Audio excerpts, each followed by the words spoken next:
Very good morning, students. The second part of chapter of current electricity we are going to start. First of all, the term here is what? Electromotive force, which we are going to discuss. But the electromotive force is denoted by the term this sign that is known as epsilon. Okay, it is basically, you can say, that charges, that forces are moving there when the circuit is open. So before that, first of all, we are having an electric cell.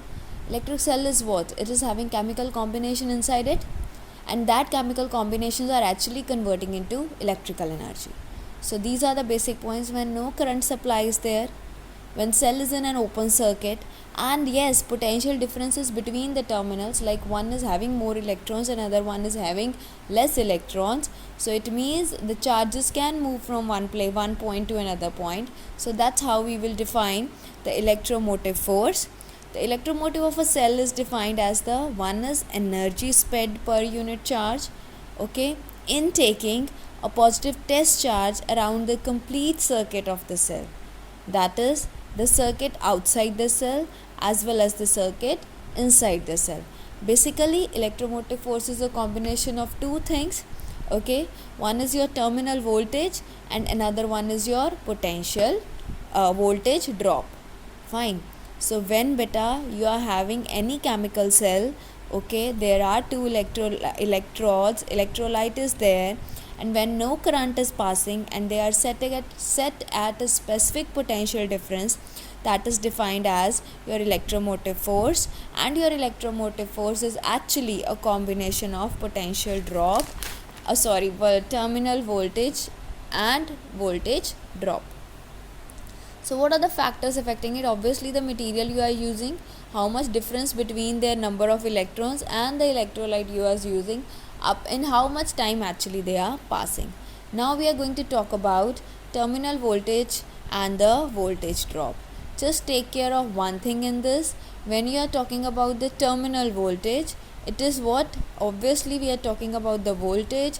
It is the work done unit charge in carrying a positive test charge around the circuit, okay, across the terminals around the circuit.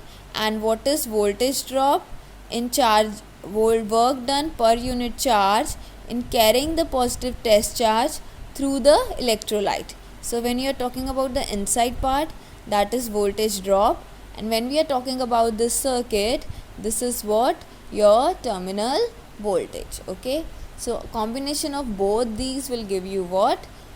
Electromotive force. So just now I say the combination of both these will give you electromotive force. So what is the total work done?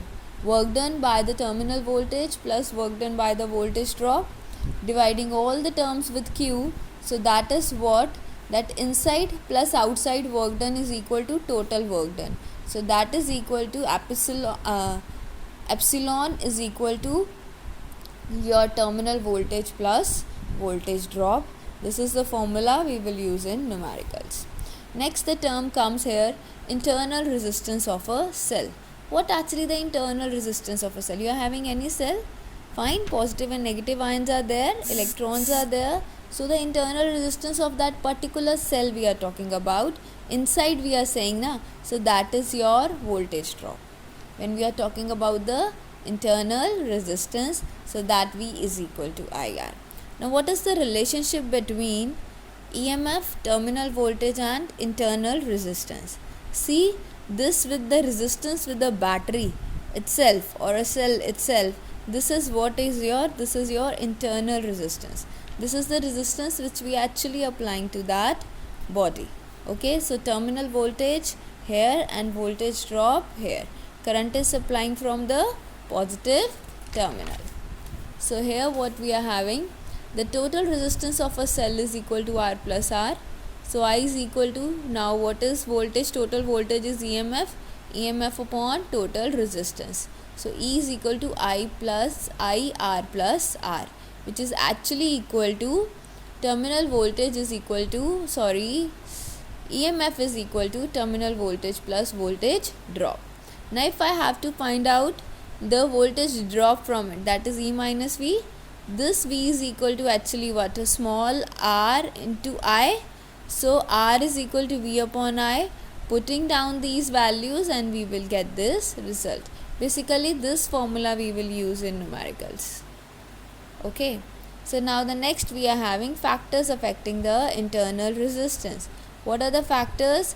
That is the distance between the electrodes, concentration of electrolyte, how much temperature you are supplying, and surface area of the electrodes. Next we are having beta combination of resistance in series and combination of resistance in parallel. Its derivations no need to do. Just for basic I have written this much part, only this much you have to do. See beta, when we are talking about series, all the resistance are in series. So here you can see the current supply will be what? Same. A B point is marked here, B C point is marked here, and C D point is marked here. So it means the different voltage drop between this AB point, different voltage between this BC point, and different voltage between this CD point. So V is equal to what? V1 plus V2 plus V3. I remain same. So this is the formula we are having, R1 plus R2 plus R3. So whenever the resistance are in combination of series, actually it is equal to sum of the individual resistances. Now if we are talking about this combination of resistors in parallel, see beta, current is moving, the wire is further into three parts. AB point is same for all the resistance. So in this case voltage same, current varies. So what is current here? I is equal to I1 plus I2 plus I3. By using Ohm's law we can put V upon R1 plus V upon R2 plus V upon R3. So in this the equivalent resistance is equal to the sum of the reciprocals of the individual resistance. Sum of the reciprocals of the individual resistance. The next chapter what we are having in this, that is electrical energy and electrical power. See beta, energy is what? Work done. Okay, and unit will be what? Joules. Now how we will define this? Measurement of electrical energy. Current you are having, voltage potential difference you are having, how much time it will take, and resistance you are having. So the amount of the charge passed, we know charge is equal to current into time. Okay, so this potential difference V is equal to what? W upon Q. So W is equal to Q into V. Putting the value of Q, we get it here as VIT is equal to W. So lots of formulas are there for this electrical energy, that W is equal to QV. Putting the value of Q, VIT. Putting the value of V, that is equal to IR, I square RT. Or putting the value of this IR part, we get V square T upon R. So lots of formulas are there for this. Next we are having electrical power. If we are talking of power, that is rate of change. Okay, rate of change of electrical energy supplied, but a unit in this case will be joules only. For power we have watt only, or you can say joule per second. So beta, that is W upon T. You can use all these formulas, divided by T, you will get the value that P is equal to either VI, P is equal to V square upon R, P is equal to Q upon T, or P is equal to I square R. So these are the some and other higher units, that is kilowatt, megawatt and gigawatt. Now what is the commercial unit? The commercial unit of electrical energy is kilowatt hour basically, or you can say watt second, watt hour, but the basic unit is kilowatt hour, and 1 watt hour is equal to 3600 joules. So 1 kilowatt hour is equal to 3.6 into 10 raised to power 6 joules. Next we are going to talk about the power ratings. Power we just now define it as V square upon, okay, what is this R? See here we are having na power is equal to V square upon R. So R is equal to V square upon P.